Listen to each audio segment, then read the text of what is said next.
coppers yesterday betting on this. Hey, what's going on, guys? It's Percivis. Welcome.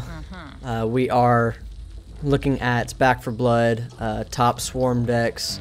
If you like the video, go ahead and subscribe and like. It really helps me a lot if you like or comment. But that's only if you like the video. Taking a look at your decks, you have solo decks, campaign decks, and swarm decks. What we're taking a look at are swarm decks, and I have found and tested these 4, which are the basic. It's Holly, Mom, Evangelo, and Walker. So the basic 4. I haven't unlocked the other characters yet because I haven't played the campaign as much, and I really want to, and I will definitely get in on that because this game is pretty fucking sick, not gonna lie. So taking a look at the decks, what we have is we have in our filters, we have Reflex, Discipline, Brawn, and Fortune. And what Reflex is, it's move speed, swap speed, reload speed. And in Discipline, it's like precision, like if you're getting headshots, bullet damage penetration, melee, and 2 cards that I think are pretty on top of the list for melee is Vanguard. Melee kills grant 1 temporary health to you and nearby teammates. That's honestly could be definitely a lifesaver. But Combat Knife, you'll be able to have a melee because it counts as a melee weapon, but also you can pick up a pistol if you want to. I mean, having a pistol is really good too, you know. So you're not just having a primary and then a melee if you wanted to go for like a melee build. That's Discipline. It also has healing effectiveness. Brawn is more of tactical, like explosives and molotovs, melee damage, health and extra life, damage resistance, or trauma resistance. And what trauma is, as it defines in the game, it's trauma is permanent damage that reduces your maximum health and is more difficult to restore. So if you're getting beat down, you're getting beat down pretty much permanently. So it's a permanent loss of health. And then you also have Fortune. Fortune doesn't really have many cards. It's just inventory. The only one I pretty much like is when you stow a weapon, it reloads. So if you wanted to go for a melee build or just keep your pistol out and then you run out of ammo, you load up your primary, you equip your other one like melee, I can't talk, which is I would want to do is have a melee build, and if I'm running out of ammo, boom, go melee, and then it takes a couple seconds to reload it. Anyways, and they're also split up into offensive, defensive, utility, and mobility, and those are pretty much self-explainable. So what Evangelo has, he can very quickly break out of grabs once every 60 seconds, 25% stamina regen, and team effects is plus 5% move speed. And he also comes with a machete, and I love the machete. So what I have on Evangelo's build is more of very much the speed demon, you know. I would definitely take second chance. The top decks or cards, the top cards that I think every player should have is definitely Second Chance and Combat Knife. What I also want to tell y'all is how the card decks work. They're on like a first on list basis. So you definitely want to organize, like when you get in the game, it'll give you your first like 3 or first 4, I can't remember how many it is, but to choose from. So definitely organize how you want it to go, and then on like the next rounds it'll pop up the next 4. So what I have for him, we got the basic, we got Second Chance, vitamins, because you really want to have some health, but also he's built with a lot of stamina, so you want to stack your stamina and pretty much regen. Another one I think is a good for any of them is Ridden Slayer, which is plus 35% weak spot damage. But he pretty much has a lot of mobility and a lot of stamina, so in Back 4 Blood, you really want to figure out roles. You really want to strategize. And whenever I first started playing like these kind of games like Left 4 Dead, Left 4 Dead 2, I was playing more casual, but I kind of realized that this game is heavily strategic. You have to make sure your team is following roles. And the next role I really want to talk about is Mom. The Mom is, I'll show you some clips of her stuff that I played earlier, but you definitely want to have a second chance. And a thing about Mom, she comes in clutch. She comes in heavy clutch. She can instantly revive a teammate once per level.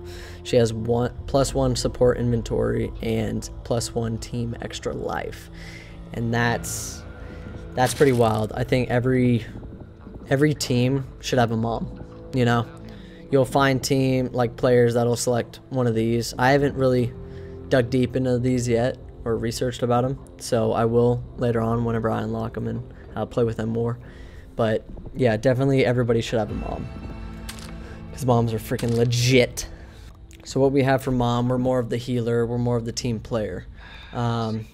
Take second chance, inspiring sacrifice, and you can pretty much just copy what I have here, but this is more of, you need to make sure your team is healthy, your team is safe, make sure always stay grouped up, not necessarily like grouped up into ones, because then I mean you could get damaged easily, but just be around each other. Do not get caught out unless you're going with like your duos, like 2 and 2.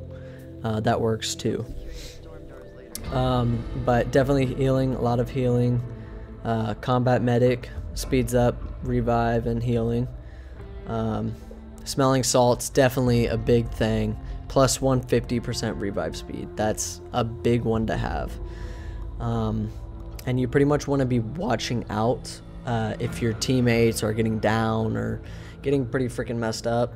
You just want to be there for them.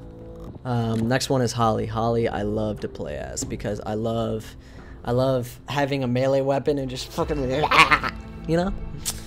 Anyways, so first on the list is combat knife. Make sure you have that one up there first, because it gives you pretty much, you have a melee weapon, and you have, honestly, combat knife is legit, okay? It's legit. But anyways, Battle Lust is definitely what you want on your second on the list. Or, I mean, you could even put it up there, you know? Because you really want to have that, because it's melee kills, heal 2 health. So what I usually do if I'm playing a melee build, I'll usually like gun, and then as soon as I'm like down to like 50 health, I'll just try and like train a little bit of zombies and group them up and then melee them. And you'll get back to almost full health. It's pretty wild. It's awesome. And then second chance, definitely. That's a priority. Berserker, 10 melee damage, 10 melee speed, and move speed. That's kind of like, I feel like that's, pretty sure it's called meth head. In your solo decks, you'll have, yeah, meth head. Plus 40% melee attack speed, melee stamina efficiency. Your melee attacks no longer stick in tough enemies. It's pretty wild, pretty sick. But I will do another video for solo decks and another video for campaign decks once I have more time with them. But I've been playing a lot of Swarm. So, what you want to do, so Holly has a lot of melee stuff. Give her a lot of stamina regen, because you're going to be using a lot of stamina, and you're going to be in the middle of everything. So you're pretty much initiator, I guess. That's for Holly. And then the last one is definitely Walker. Let me show you what he has. And I can't remember if I showed y'all what Holly had. Holly had recovers 10 stamina when she kills a Ridden, and plus 10% damage resistance. And team effects is plus 25 team stamina. That's honestly clutch as fuck too. So Walker, what he has, he's more of the gunman, the health player, pretty much the precisionist, if that's a word. He has precision kills grant Walker plus 20% accuracy for 5 seconds, and then plus 10% damage as a basic, and then team effects plus 10 team health, which is really cool too.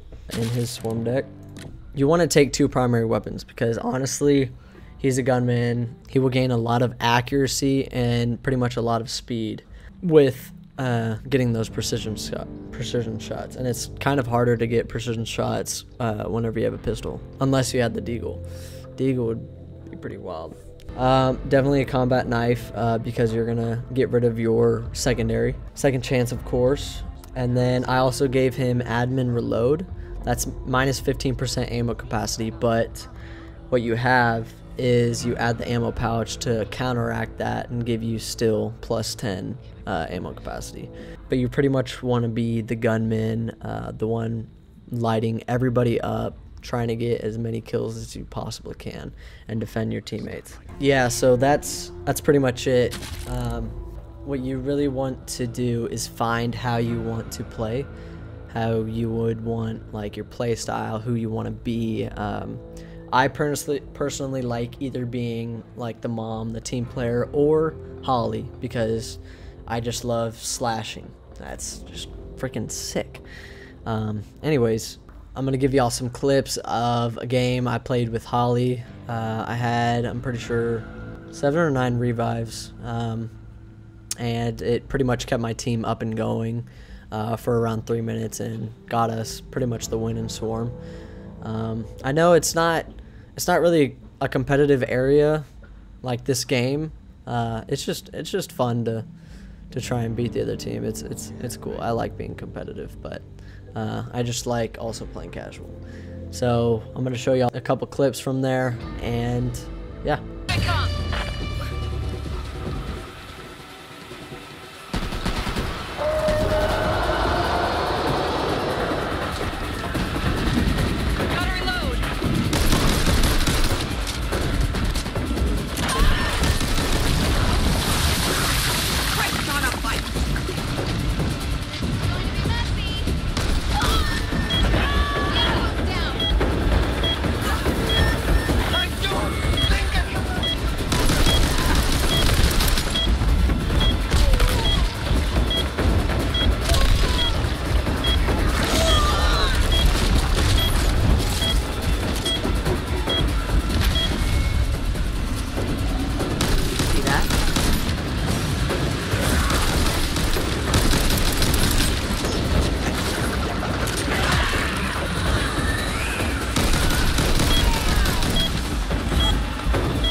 You'll be fine.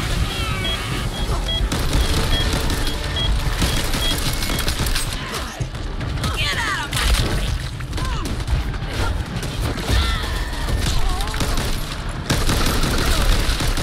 Reload here! Movies are right. Leave it in the head. Maybe a couple more times.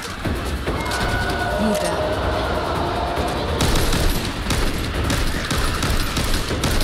Quit moving around. I don't have to do this, you know. Oh, am I here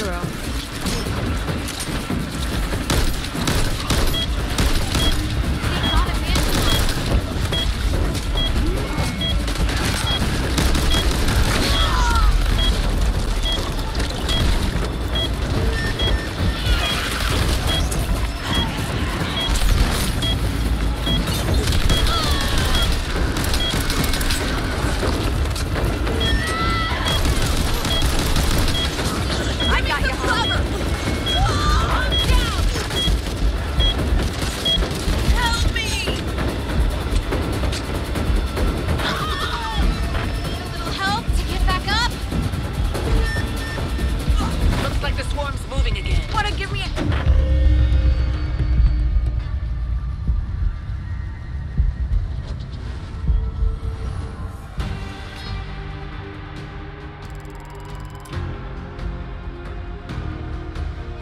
You did a good job out there, but there's still a lot of work to do. So yeah, that wraps it up. I appreciate everybody clicking on this video.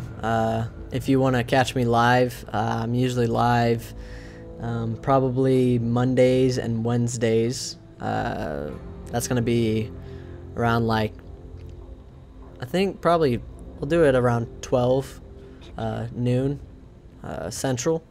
I haven't really thought of a schedule because I keep moving schedules right now. I'm pretty busy. But yeah, and if y'all want to subscribe, if you like what my content, I would really appreciate y'all to subscribe. I'm gonna try and get more content out for y'all, and I love doing this. I love content creating, and I love zombies, man. Join the Horde, man. I appreciate it, everybody. I can't talk.